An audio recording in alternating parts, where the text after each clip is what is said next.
Hello, everybody. Welcome to TBR's Thought Leadership webinar, Spotlight on the Fastest Growing Security Segments, Geographies and Vendors. I'm Justin Surgent, and I'll be hosting today's session. Today, TBR published its first ever market forecast for the enterprise security market. In this webinar, you'll be the first to hear some of the most interesting changes that TBR is forecasting over the next 5 years. Our speaker today is Jane Wright, who leads TBR's security coverage. Jane will be telling you about the fastest growing segments and the fastest growing geographic regions for security revenue over the next 5 years. She'll also tell you about the segments and regions that will grow more slowly and the reasons for these changes. Now, before we dive into the presentation, there are a few housekeeping items I would like to cover. First, I'll be recording today's session and posting it on our YouTube channel, TBRI channel. We encourage you to visit this channel to view this presentation or any of the previous webinars we've posted. Second, I'll be following up with all of you via email tomorrow afternoon with the link to the recording from today's presentation, as well as the slides from today's presentation. And finally, we'd like to hear your thoughts and opinions on what we're presenting. Please send any questions you have to the Q&A function. We will address as many as we can at the end of the presentation. And with that, I'd like to hand this over to Jane. Thank you, Justin. Hello, everybody, and here's the agenda that I will be presenting to you today. I'm going to be telling you about our estimates for enterprise security market revenue this year and going forward 5 years to 2019. This is based on a new report that TBR published just today, our enterprise security market forecast. You probably know that TBR publishes many market forecasts, but this is our first one for the enterprise security market. And that's where I'll be sharing highlights with you today. I'll be showing you the way we've segmented the market. We have 8 segments, and I'll tell you which segments are providing the best growth opportunities over the next 5 years, and others that are not going to grow as well as they have in the past. And I'll also mention vendors that will be doing well or that we think will be a little bit more challenged in the coming years in the different areas. Then, at the end, we'll take a look at the global perspective. We divide the globe into 3 areas, 3 regions, and I'll present to you the growth rates and the different drivers behind them for the 3 regions. So first, I just got to take care of a couple of quick things to make sure we're all on the same page. First off, when I say enterprise security, what I mean is products and services sold to non-consumers. So in other words, our enterprise security market reflects all security hardware and software products, as well as any associated subscriptions and maintenance and support revenue. And we also include managed security services, sometimes called outsourced security services, and we also include hosted security services, sometimes called cloud-based or security as a service. But we do not include professional security services. So when I speak of the revenue, but just be thinking I mean security hardware and software and managed and hosted services sold to businesses, also maybe sold to government customers, to telcos, to service providers, as long as it's not the home user using their credit card on their home PC to buy directly from the vendor, we're counting it in our forecast. Thanks for your patience with that, and now let's take a look at the top line number to get started. In 2014, this market, security hardware and software and managed and hosted services, generated a little below $50 billion in revenue worldwide. And over the next 5 years, we believe this will grow to a little over $118 billion, which will be a CAGR of 18.9%.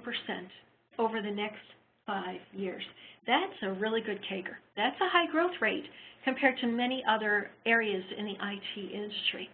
So the enterprise security market continues to be a fast-growing market. And the reasons for this, some are just the same, ongoing needs for compliance. Also, we never want to forget that another driver for security is purely productivity. Effectively enforcing policies helps enable people to access things more quickly, to keep things running more smoothly. So those continue to be drivers, but increasingly, recently and over the next 5 years, we see that drivers are, number one, specific threat protection, advanced threat protection, purchases made to deal with advanced persistent threats, targeted attacks, and other advanced attacks, as well as continuation of commodity malware prevention. So that's one driver, increasing needs for advanced threat protection. But also another driver is customers are willing to spend to protect their reputations. When I speak to customers, I hear about C-level executives being willing to open up the wallet a little further in order to make sure his or her company does not get negative publicity for being breached or having a disruption. So this is what's driving the fast CAGR across the market. Now here on the right you see our 8 segments that make up our total taxonomy. 7 of them are product segments. So for example, at the bottom you have network security products, that would be your firewalls and your IPS, et cetera, up through security management, which would be GRCs and SIMs and things like that. And then the segment that you see at the top of our chart is the managed and hosted security services segment. So first I'd like to take a look at the 7 product segments. And I'm going to tell you the 3 fastest growing and the 1 slowest growing. Of the product segments, the fastest growing one in the next 5 years is actually going to be endpoint security. Endpoint security, we are forecasting a 23.2% CAGR, so well above the market average. I do want to pause here and say we are not including mobile. As you might recall from the earlier slide, mobile security is a separate segment. So this is primarily PC and Mac security as well as other, quote, non-mobile devices like point of sale and things like that. It's going to grow very well. But I think I better talk first about what I'm sure is capturing your attention, which is in the upper right-hand corner. You see that square that tells you who are the top 5 vendors today and where will they be in terms of revenue share in the segment. Where will they be in 5 years? So in every one of our segments in our forecast, we take a look at who are the top 5 vendors by revenue today, and we predict them, we forecast them out by 5 years. And in most of the segments, you'll see that the top 5 vendors pretty much keep a hold of about the same piece of their segment in many cases, and we'll see that here too. Except in endpoint, we see dramatic change coming, that the top 5 vendors today who control 30% or earn 30% of the revenue in the segment will only earn 15% in the future. And this is partly because this market is particularly receptive, or excuse me, this segment is particularly receptive to new and emerging vendors. Customers are spending for endpoint security because that's where the hackers are going. They see that hackers are more and more often going in through endpoints, attacking endpoints in order to then navigate around to eventually get to the user's company's infrastructure, to get to the data they need or to disrupt the operations as they wish to do.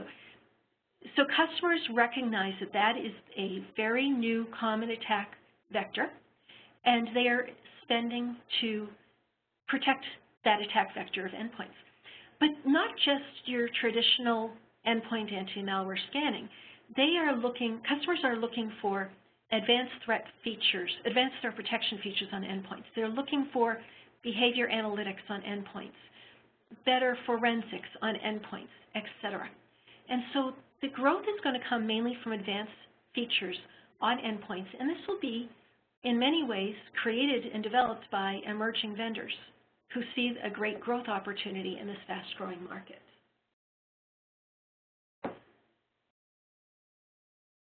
Now, another segment that will grow quite well is going to be the security management segment. The security management segment, as I think I mentioned before, for us contains security, identity, and event management, or SIEM, S-I-E-M, pronounced SIM by many of us, as well as GRC, governance, risk, and compliance. We also include threat intelligence feeds, security analytics, and those kinds of things in this segment. But what's going to drive the growth in this segment, which, by the way, is going to be a 21.4% CAGR, so very healthy. What we think is going to drive the growth is a new product type that we are calling Super SIM. Super SIMs are SIM platforms that have many added advanced features, such as greater capability to provide real-time threat detection across more vectors, correlating across more vectors over time, greater behavior analytics, sometimes that's based on some machine learning, more reliable risk profiling or more basis for risk profiling, and other new technologies that basically will create this new type of SIM that we are calling Super SIMs. Super SIMs are going to drive growth because they simply will drive better results. Customers will find that they are getting better threat protection, that they're getting smarter, faster detection, and they're able to respond better because of what their Super SIMs are telling them. And one example of a Super SIM would be IBM's QRadar is definitely evolving this way, but other vendors too are evolving their SIMs to be what we would classify as a Super SIM. Now, Super SIMs will primarily be purchased by large customers because of the investment and the capabilities needed to really deploy them effectively. So we see, though, another opportunity in this segment will be for helping medium-sized customers benefit from Super SIMs by offering Super SIMs as a service. So Super SIMs as a service will be another new growth opportunity over the next 5 years for both vendors and their service provider partners.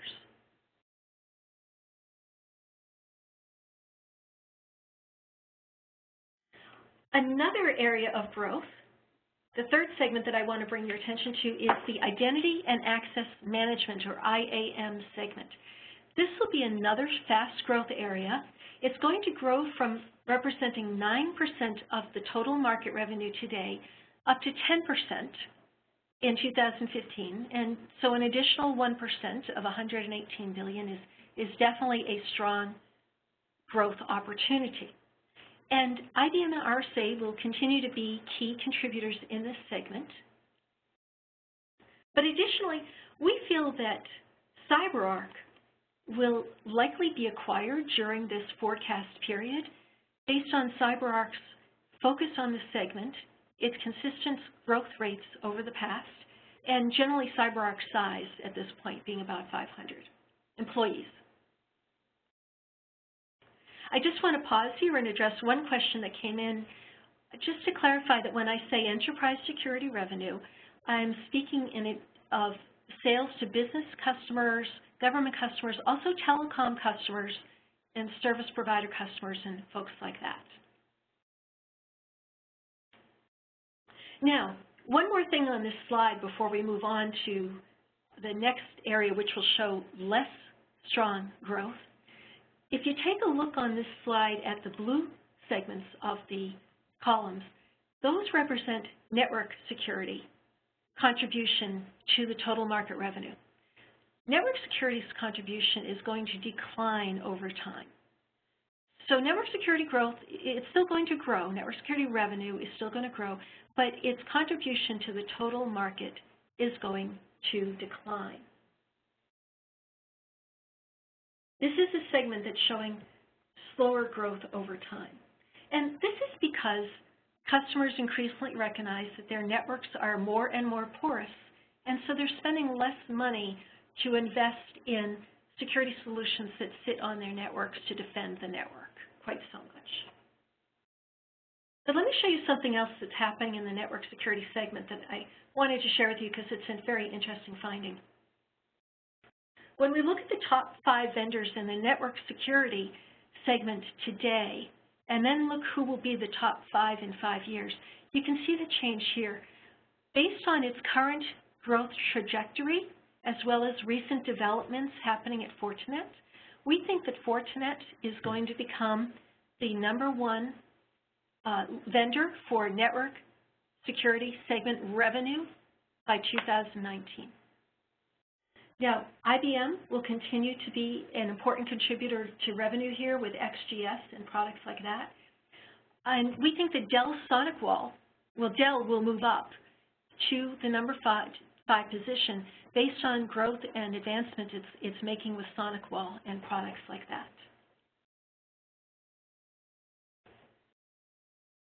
Now, we've talked about product segments.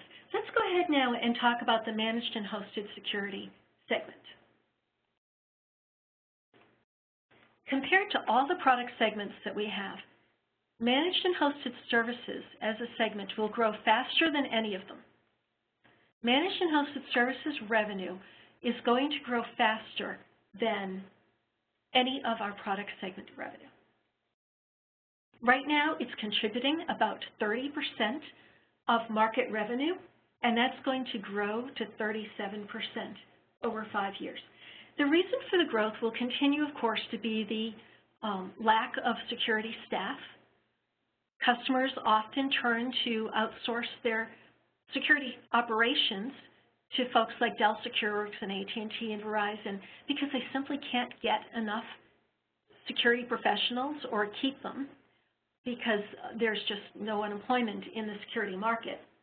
That's definitely going to continue to be a driver, but even more so, what's going to be a bigger driver for this growth is going to be not the lack of people, but the lack of skills.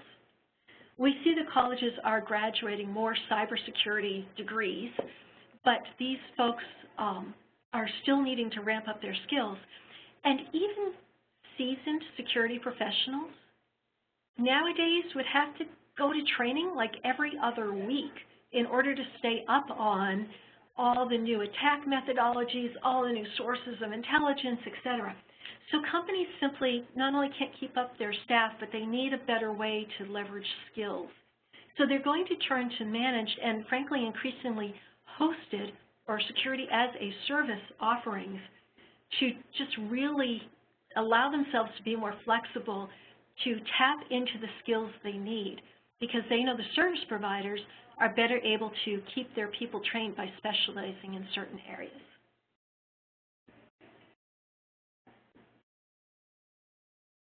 That's my conversation on segments, but now let's take 3 more slides to talk about the geographic segments. Keeping in mind that the global growth rate is 18.9% over 5 years. We're projecting Americas to come in a little below that at 18.0%. Now, part of this is because Americas is starting from the largest base. In 2014, Americas contributed about $22 billion of the $50 billion market. So an 18.0% growth rate on that large base is very good and very healthy, we believe.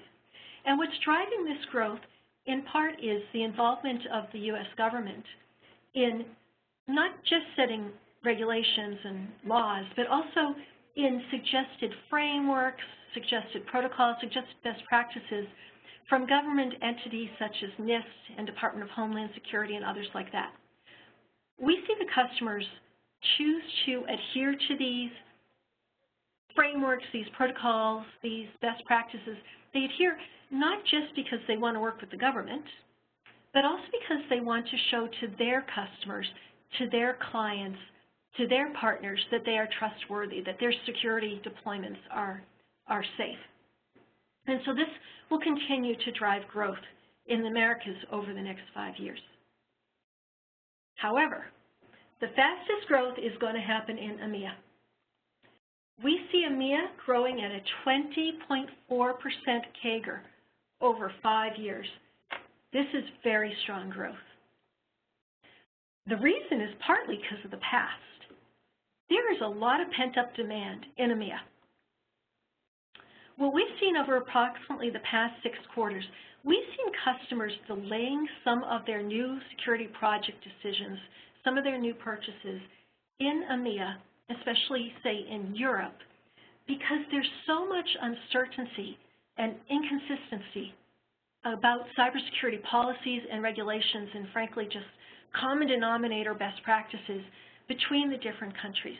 So customers are worried if they adopt a certain strategy and implement a certain solution, And great, that works with the new laws proposed in Germany, but what does this mean now in France? There's so much uncertainty still. The customers have just put off some decisions. However, we think that starting in 2016 and especially around 2017, this is going to break free.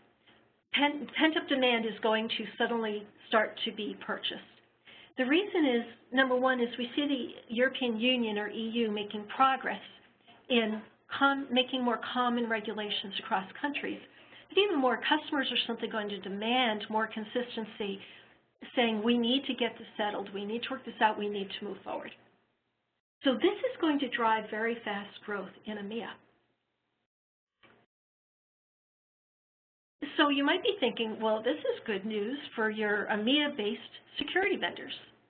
And so I think of vendors such as Sophos, Kaspersky, CyberArk, folks like that who have headquartered in EMEA and are operating primarily in EMEA today. And certainly this growth will be good news for them. But truthfully, what we foresee happening is that larger security vendors from the US and from Americas are going to more aggressively expand into EMEA. And here's why. As a general rule, EMEA-based security vendors tend to be smaller than largest US-based security vendors. So if I take Checkpoint out of the equation, because they're a very nice exception, but otherwise, if we look at Sophos and CyberArk and Kaspersky and F-Secure, and we take out their consumer security revenue, we just look at their enterprise security revenue, they're making, according to TBR's estimates, 150, 250, maybe $350 million in enterprise security revenue per year. You contrast that with the enterprise security revenue of US-based vendors such as IBM and Cisco, and they are making $2 billion up to $5 billion in enterprise security revenue per year. More revenue means more gross margin, which means more profit, that you can spend on sales and marketing and channel development where you wish. What we think is these larger US-based security vendors will take their gross profits, they'll look at the growth promised in EMEA, they'll look at the relatively smaller size of many security vendors in EMEA, and US-based vendors will invest to expand into EMEA. And it's just a question of, will any EMEA-based vendor be able to compete aggressively enough, or will one or more of the US-based vendors really start to take away and eat away at some of this growth in EMEA vendors' own backyard? Final slide is about APAC security, enterprise security revenue growth. Now, this is a much more moderate story here.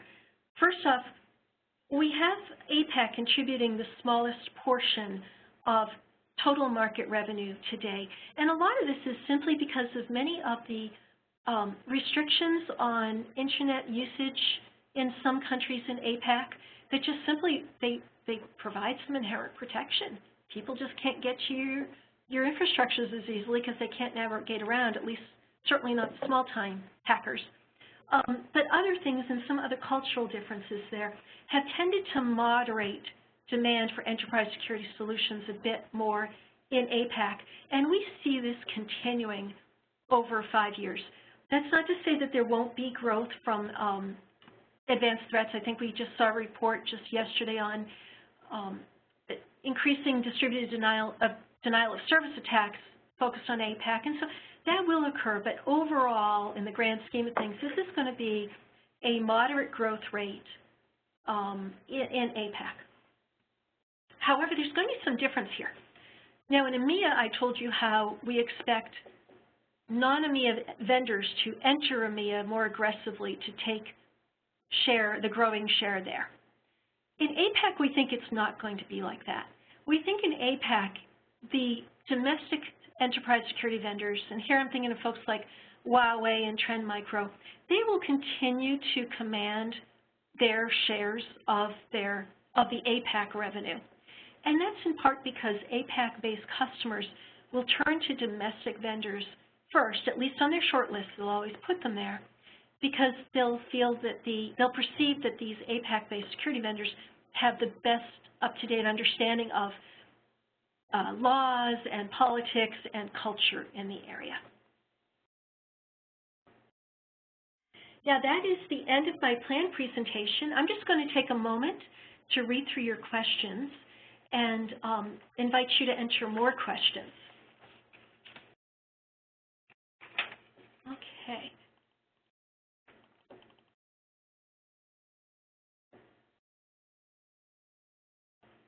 Okay, so I have a couple of questions here. One person has asked, why are the top endpoint vendors going to lose their share? So this person is referring back to that slide I showed you on the endpoint security segment where I showed you the top 5 vendors today, and I said that they currently possess 30% of revenue in the endpoint segment, and that's going to go down to 15%. Now, part of that is because we're projecting single-digit growth rates for the 2 top vendors in that segment. So the top earners today are Symantec and Intel with McAfee, and we believe they're still going to be extremely important vendors in this space, but their growth rates are somewhat slower. So that's part of why the group of 5 as a whole are going to lose some of their total combined share of their segment. But also it's because the market is so receptive to new endpoint security technologies at this time that we see growth from emerging vendors. And here I'm thinking of vendors such as Invincia and SentinelOne. And so it's going to be a more crowded segment with more vendors distributing the segment revenue between themselves. Okay, one more question. Someone said, what about email? Email security, I think. So email security falls into our application security segment. One of our segments that I didn't show you today, but it's a segment that includes email security, it includes web application firewalls or WAFs, it includes things like security solutions specific to things like SharePoint. That's our application security segment, and this one we do project growing slower than the overall market average. And part of the reason for this is some of these features that we find today in application security products today, we think are going to be more frequently wrapped into products from other markets. So let me just give an example. We take a look at, say, content scanners today that fall into our application security segment. Customers may instead look more often to receive that feature in their application load balancer that they're perhaps buying from a non-security vendor or a vendor that you wouldn't necessarily think of as a security vendor today. And so in our benchmark and our forecast, we're still going to count that. If someone's got an application load balancer and they have activated a security service on their load balancer, we will count that as revenue. That service activation will be revenue. We will count it. However, when it gets bundled into the other product like that, customers get a better price. It's more economical being bundled in. So overall, that's going to drive lower price points for those features. Okay, let me just take a few more looks at the questions that are coming in. Okay, someone's asked about our mobile segment. And let me see what I can share with you about mobile security, which, by the way, I want to just clarify, in our mobile security segment, we are counting the security features in MDMs, and then we're also counting products such as mobile application management and features like that that are primarily intended for security purposes. We see mobile security growing at a very slow CAGR of just 5% over the next year-to-year over the next 5 years as a CAGR. That's a very slow growth rate. I do want to say, though, that we are not including IoT security in our mobile security segment. You might think of mobile devices as kind of IoT in a way, but we are going to segment that out into a different area. So for now, I am speaking simply of smartphones and tablets. We're seeing very slow growth here. We see customers continuing to say, primarily what I'm going to do is restrict what I let my users do on their smartphones and their tablets for business purposes, and we feel that customers are waiting for just a whole new approach to mobile security, whole new approach. And maybe that whole new approach, maybe we'll get a glimmer of that idea from the IoT security market. Let's see. Let me just read a couple more of these questions.